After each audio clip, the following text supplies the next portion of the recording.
This is Smarter San Diego TV.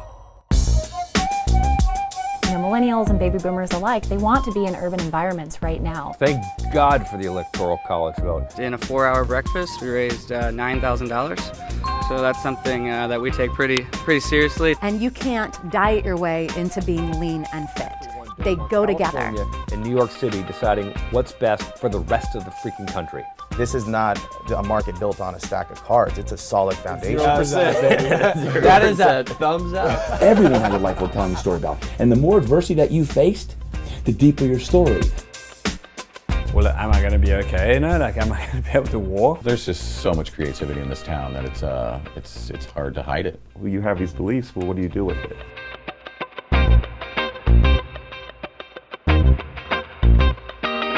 Right now, we're talking about trees. We can't live without them, so how can we be more sensible with them around our home? From the real estate inspection company, please welcome Philippe Heller. Timber! All right. Trees. Today's subject, of course, the man is here. Philippe Heller, what's up, my friend? How's it going? How you doing? Fantastic. Great to have you here. I've seen, we had the rains here in San Diego and all of Southern California, really. In fact, when I drove up to Hearst Castle, I saw a huge tree down on a main highway. A huge tree, an old tree. And trees are one thing you and your inspectors see on a regular basis. You guys inspect more homes than any other inspection company in San Diego. Let's talk about trees, because people are still dealing with the fallout. Yes, even today there are still trees that are being chopped up from those big rains. Yeah. And you're absolutely right. It messes up with your commute. I think everybody's probably had to deal with a tree that has fallen at some point. Especially after these last rains because of the high winds. And that can really cause a lot of additional problems. But even if those trees stay put, they can still cause problems. So what do we need to know? What do we need to be on the lookout for, especially if we have big trees in the yard? Well, everyone loves trees around their house. It makes a house kind of homey. It shades the house in the hot summer. But some of the things to look out for, of course, and from an inspector's point of view, are trees that are too close to a house because they can cause a lot of problems. How close would you say is too close to a house? It depends on the size of the tree. Gotcha. If you think about it, the root structure that holds the tree in place, or supposed to, can be as big or even 1.5 times as big as the canopy, as the crown of the tree. So if you look up and you see the leaves, Seriously? The root system can be easily as big, if not bigger, than the top of the tree. It just blew my mind. Because there's some huge trees. Yep, that's how far the roots can go out. That's unbelievable. Well, that would cause big problems. So you have to look at the so if there's a tree in your yard and it overhangs or gets close to the house, you can pretty much be sure that there's roots underneath the house or approaching the house at some point. Correct, and they're likely drawn to it because there's moisture that gets kind of trapped under the house because it's shaded and it doesn't evaporate. So roots are drawn to the area underneath a structure or a driveway specifically because there's more moisture there. Interesting. Is that why we see, I was walking downtown and you see it everywhere though, on a sidewalk. All of a sudden here's one concrete plate that's like this. Yes. There's a root somewhere under there. Correct. And it was drawn to that area. And we see another item during home inspections that we're concerned with, and that involves the drain line. When there is a separation in the drain line and those roots get in when they're tiny and then they start feeding off of that nutrient-rich water, it's not for us, but for trees, they love it, that can cause a lot of problems. That's why it's so essential that a home buyer, especially in an older home, get a drain line video to see if roots have invaded the drain line. Interesting. Let's talk about that because I was just thinking about this the other day. There's so little new construction here in San Diego. And even if you are buying new construction, by the way, you should still get an inspection. And I have experienced what can go wrong if you don't. But most of the homes people are buying here are older. Yeah. Most of them. I mean, if you find something that was built in the 2000s, that's brand spanking new. If you find something that's built in the 90s, that's almost considered like a new home. Correct. In San Diego. Most of us 70s, 60s, 50s. Correct.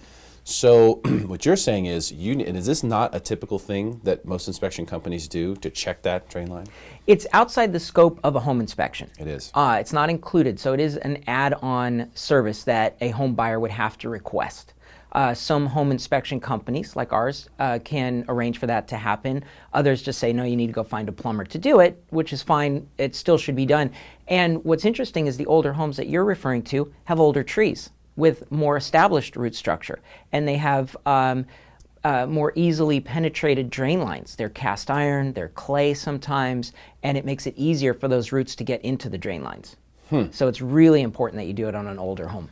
And what happens if you don't? Or what happens if there is a breach there? How much of an expense is that? Sometimes it's easy to deal with by having the drain line cleared or rotor-rooted. You might have heard of that, where they send down a spinning blade and it chops up, and that's fine if the roots are fine and they can be easily cut, but it's something you're going to have to do periodically, because if there's a breach, the roots are going to come right back. And so it might be something you have to deal with once a year, once every other year.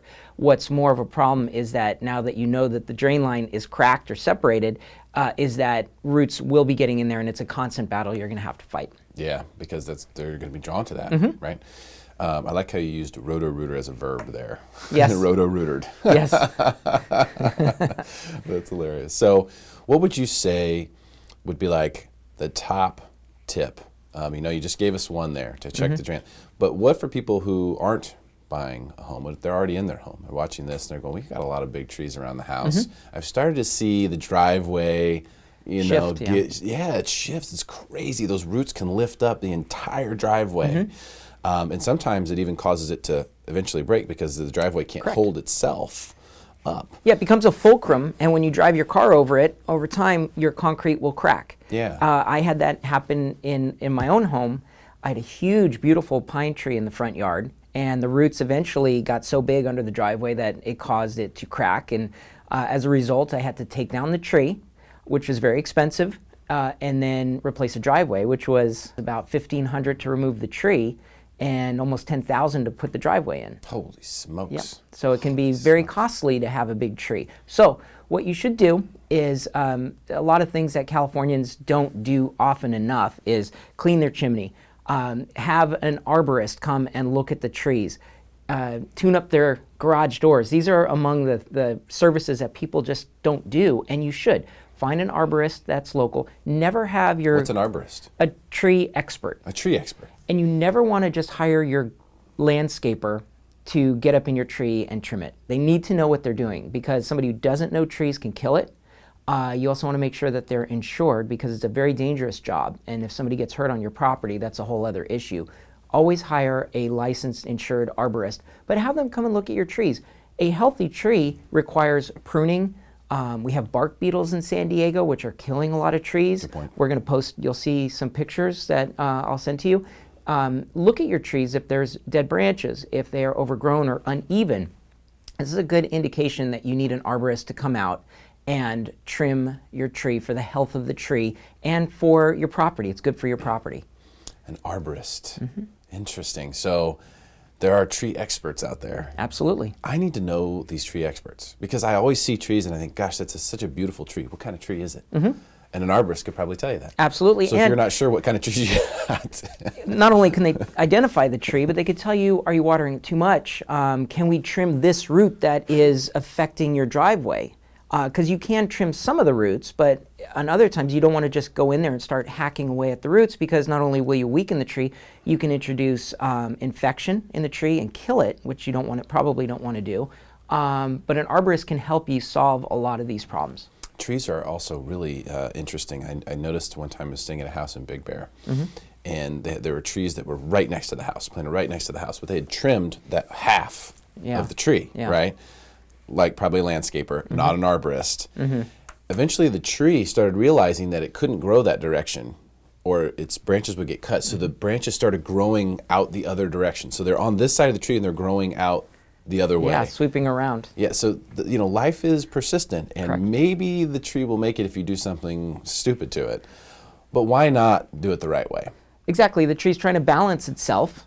It's really a balancing act, and so if you have a lot of branches on one side, that puts a lot of stress on the root system, on the trunk, and could eventually, there in Big Bear, with the snow load on the tree, could break. Yeah. And in this case, hopefully fall away from the house, but sometimes they do fall onto houses, onto cars. Fall on the neighbor's house. Yes, or fall on the neighbor's car, cause a lot of insurance problems. That could be big issues for you. So things that can be avoided with the proper care and mostly awareness. Just know what's going on. You got trees in your house. You know you have trees in your yard. You know you do. If there's trees near your house that are maybe in the neighbor's yard, maybe have a discussion with the neighbor. Hey, have you had an arborist out? Yes. Do we know what's going on with the root system? I heard on Smarter San Diego TV that the root system can be 1 to 1.5 times as big as the canopy. And if that's true, then a lot of people need to take a close look at this stuff. Now, there are some trees that have much smaller root systems, and they're usually the faster growing trees like eucalyptus.